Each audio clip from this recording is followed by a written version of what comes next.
इस बार जब परीक्षा हुआ, गलती से आउट ऑफ 4500 सेंटर 6 सेंटर में गलती से गलत सेट्स ऑफ क्वेश्चन आ गई।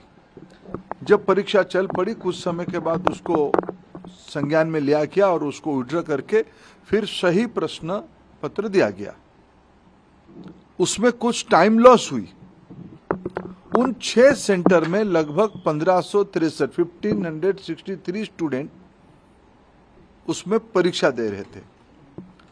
उनके मन में आया कि भाई ये हमारी साथ थोड़ा अन्याय हुई है, हमारी टाइम लॉस हुई है, हमारे लिए कुछ सोचनी चाहिए।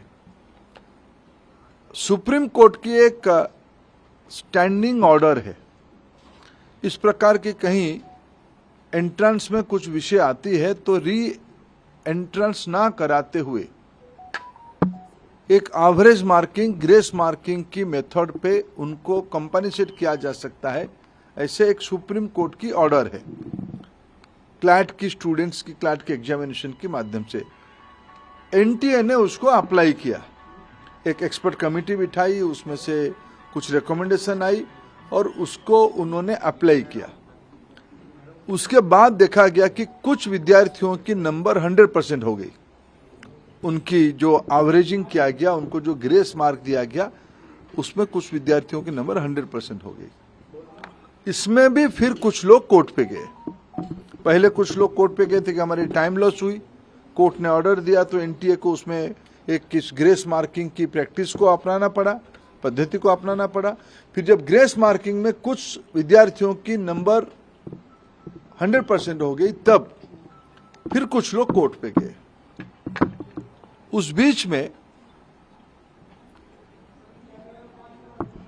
एनटीए ने फिर एक एक्सपर्ट कमेटी बिठाई, एकेडमिक्स कमेटी बिठाई। उन्होंने कुछ सोच समझ किया और कोर्ट ने आज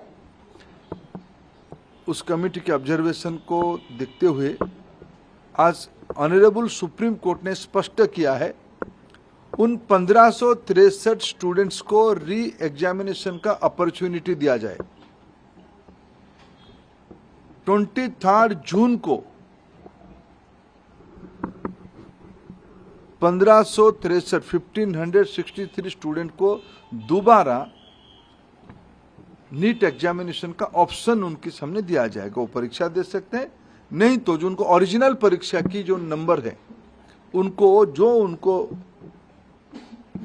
वो परीक्षा उसको भी ऑप्ट कर सकते हैं, नहीं तो अगर उनको उसमें ना देके और एक चांस लेना है तो वो 23 जून को एक बार परीक्षा भी दे सकते हैं, जो चाहेगा।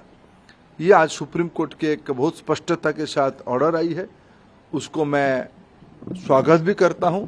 शायद उसके बाद नीट को लेके जो एक संशय और शंका सामने आई थी, वो आज समाप्त हो रही है। कुछ और विषय ध्यान में आई है, सरकार गंभीरता से उस विषय को ध्यान पे लिया है। हमें पूरा पारदर्शिता, कुछ विषय क्वेश्चन लीक की भी आई है, कुछ रिट पिटीशन उसके ऊपर भी लगी है, सुप्रीम कोर्ट की संज्ञान में है, उसके ऊपर भी सरकार अपना स्पष्ट मत रखेगा। मेरे जितना जानकारी है, नीट एक कॉम्पिटेंट एग्जामिनेशन करने वाला अथॉरिटी बन चुकी है। ये जो 3 प्रेस्टिजियस परीक्षा होते हैं, नीट, जेईई और सीयूईटी, इसमें से देश की 50 लाख से ज्यादा स्टूडेंट्स की हर एक साल अभी एग्जामिनेशन हो रहा है। विश्वसनीयता बढ़ी है, इसलिए आने वाले दिनों में सारे प्रकार की शंका संशय को दूर करने के लिए और पारदर्शिता लिया जाएगा, और जो लोग उसमें कहीं ना कहीं एक आधा जगह पे कुछ गड़बड़ी करने का कोशिश कर भी रहे होंगे, उनके ऊपर कार्रवाई भी लिया जाएगा। और सुप्रीम कोर्ट की जो लार्जर प्रश्न सुप्रीम कोर्ट के सामने है, सरकार अपना मत उसमें से स्पष्ट रखे।